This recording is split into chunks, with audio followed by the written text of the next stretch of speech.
পশ্চিমবঙ্গের কলকাতার এসএসকেএম হসপিটালে দুটি পোস্টে নার্সিং স্টাফ রিক্রুটমেন্টের একটি নোটিফিকেশন দেওয়া হয়েছে। কোন পোস্টে রিক্রুটমেন্টটি দেওয়া হবে, কারা অ্যাপ্লিকেশন করতে পারবে, স্যালারি কত রয়েছে, কীভাবে সিলেকশন হবে, সমস্ত বিষয় নিয়ে আমরা আলোচনা করার চেষ্টা করছি। এই হচ্ছে আমাদের details.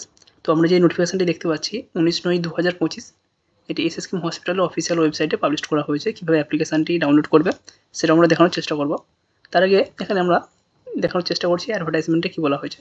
A walk in interview will be held for the contractual engagement. এটা কিন্তু কন্ট্রাকচুয়াল এনগেজমেন্ট 3 বছরের জন্য। For the post purely temporary basis, এখানে যে পোস্টের কথা বলা হয়েছে প্রজেক্ট নার্স এবং একটি রয়েছে ডাটা এন্ট্রি অপারেটর। এই দুটি পোস্টে রিক্রুটমেন্টটি দেওয়া হবে।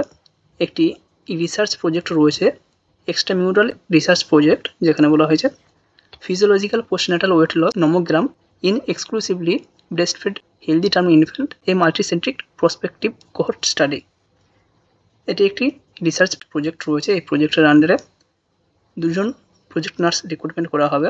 এক্ষেত্রে যে সমস্ত পোস্ট ন্যাটাল মাদার রয়েছে বা তাদের যে বেবি রয়েছে যারা ব্রেস্ট ফিডিং করছে ঠিকঠাকভাবে, সেই সমস্ত বাচ্চাদের ওয়েট লস বা সেই রিলেটেড কিছু প্রজেক্ট এখানে নেওয়া হয়েছে।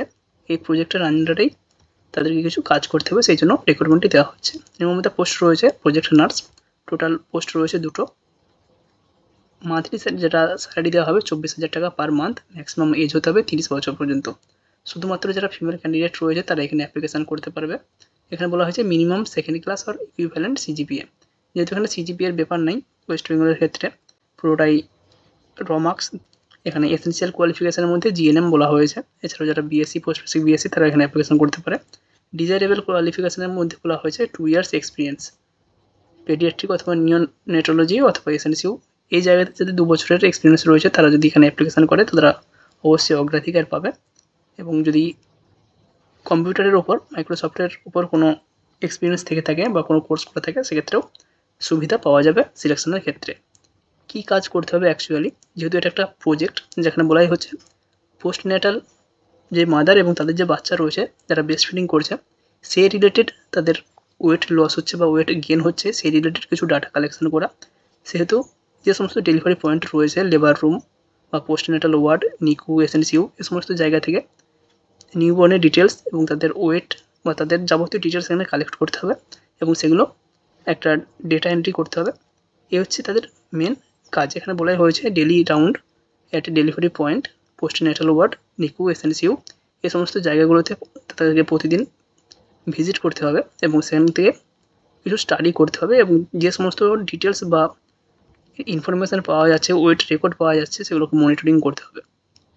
Counselling of parents and guardian of the newborn, follow up to discharge newborn, যে সমস্ত মাদার বা বাচ্চাদের ডেলিভারি হয়ে যাওয়ার পর ডিসচার্জ হয়ে যাচ্ছে, বাড়িতে যারা পৌঁছে যাচ্ছে সেখান থেকেও কিছু ডাটা কালেক্ট করতে হবে।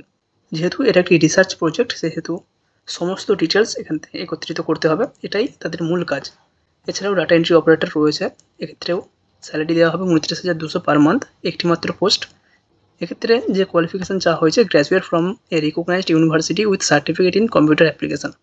সিসিএ বা কম্পিউটার অ্যাপ্লিকেশানের উপর যারা গ্র্যাজুয়েট করেছে তারা এখানে অ্যাপ্লিকেশান করতে পারবে।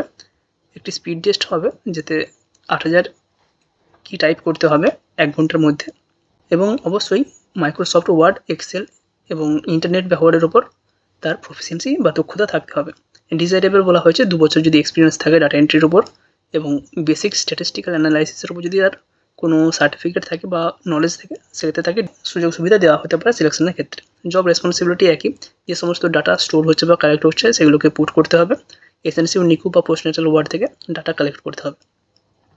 পুরোটাই এমএস ওয়ার্ড বা গুগল শিট যে সমস্ত পোর্টাল রয়েছে বা যে সমস্ত সাইট রয়েছে সেখানে আপলোড করতে হবে। এই হচ্ছে দুটো পোস্ট এবং যে জেনারেল ইনস্ট্রাকশন এখানে দেওয়া হয়েছে রিপোর্টিং করতে হবে 10টার মধ্যে এবং ইন্টারভিউ শুরু হবে 11টা থেকে। ডেট একটাই 14/10/2025, এক্ষেত্রেও 14/10/2025। দুটোর ক্ষেত্রেই প্রজেক্ট নার্স এবং ডাটা এন্ট্রি অপারেটর দুটোরই সিলেকশান বা ইন্টারভিউ যেটা হচ্ছে সেটা 14/10/2025 এই তারিখে। পুরোটাই কন্ট্রাকচুয়াল বেসিস। এখানে সমস্ত কিছু উল্লেখ রয়েছে, যারা গভর্নমেন্ট সেক্টর বা পাবলিক সেক্টরে কাজ করে তাদেরকে অবশ্যই এনওসি নিয়ে আসতে হবে। এছাড়াও এখানে আরও কিছু ডিটেলস বলা হয়েছে, সমস্ত ক্যান্ডিডেট যারা রয়েছে ওয়াক ইন ইন্টারভিউয়ের সময় তাদের যে সমস্ত অরিজিনাল ডকুমেন্টস রয়েছে এবং 1 কপি করে জেরক্স করে তার সেলফ অ্যাটেস্টেড কপি এখানে সাবমিট করতে হবে। নেক্সট এখানে রয়েছে the applicant are advise to check the ওয়েবসাইটে যে সমস্ত তথ্য পাবলিশ হয়ে যাবে। তো যারা অ্যাপ্লিকেশন করছো অবশ্যই আইপিজি এসএসকেএম এর যে অফিসিয়াল ওয়েবসাইট রয়েছে সেটা ফলো করার চেষ্টা করবে।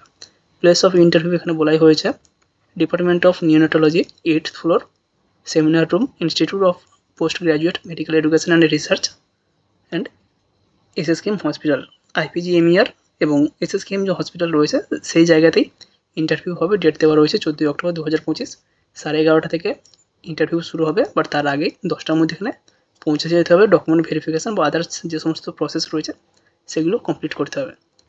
এই দুটো পোস্টের জন্য যারা অ্যাপ্লিকেশান করতে চাইছো তারা অবশ্যই অ্যাপ্লিকেশান করবে। যারা ফ্রেশার্স ক্যান্ডিডেট রয়েছে তারাও এখানে অ্যাপ্লিকেশান করবে, কারণ এসেনশিয়াল কোয়ালিফিকেশানে জিএনএম কমপ্লিট করলেই এখানে অ্যাপ্লিকেশান করা যাবে। ডিসেবলের ক্ষেত্রে বলা হয়েছে যদি এক্সপিরিয়েন্স থাকে সেক্ষেত্রে তার একটা সুবিধা হবে এবং সিলেকশনের ক্ষেত্রে তাকে প্রিফারেন্স দেওয়া হবে।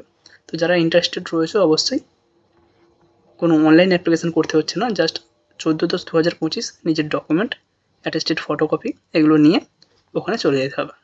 এই নোটিশটি ডাউনলোড করার জন্য আমরা সরাসরি চলে আসবো গুগলে। এখানে সে সার্চ করবো এসএসকেএম সার্চ করলে প্রথমেই আমরা যে ওয়েবসাইটটা পাবো আইপিজিএমইআর এসএসকেএম হসপিটাল কলকাতা, এখানে ক্লিক করব। এখানে ক্লিক করলে আমাদের এই ধরনের একটি পেজ আসবে, এটি ওপেন হয়ে যাবে। তো এখানে আমরা দেখতে পাচ্ছি অনেক মেনু রয়েছে, home, the institution management committee. একদম সরাসরি আমরা চলে যাব আপডেট অপশানে, যেখানে আপডেট অপশান রয়েছে এখানে ক্লিক করব। এখানে ক্লিক করলে নোটিশ ও টেন্ডার ইভেন্ট অ্যানুয়াল রিপোর্ট, নোটিশে ক্লিক করব। নোটিশে ক্লিক করার পর আমরা এখানে অনেকগুলো নোটিশ দেখতে পাচ্ছি। এখানে নোটিশ রয়েছে, এখানে টেন্ডার রয়েছে, আমরা নোটিশটাতেই থাকবো। নোটিশের 2 নম্বর যে পয়েন্ট রয়েছে a walk in interview for the project title. তো এই যে নোটিশটা আমরা দেখতে পাচ্ছি এখানে ক্লিক করে নেব। এখানে নোটিশটিতে ক্লিক করে নিলেই আমাদের এই যে নোটিফিকেশানটি এটি ডাউনলোড হয়ে যাবে। তো যারা ইন্টারেস্টেড রয়েছে অবশ্যই এইভাবে নোটিফিকেশানটি আগে অ্যাপ্লিকেশান করবে। তোমার যদি মনে হয় নিজের অ্যাপ্লিকেশানের যোগ্য তাহলে অবশ্যই এখানে অ্যাপ্লিকেশান করে নেবে।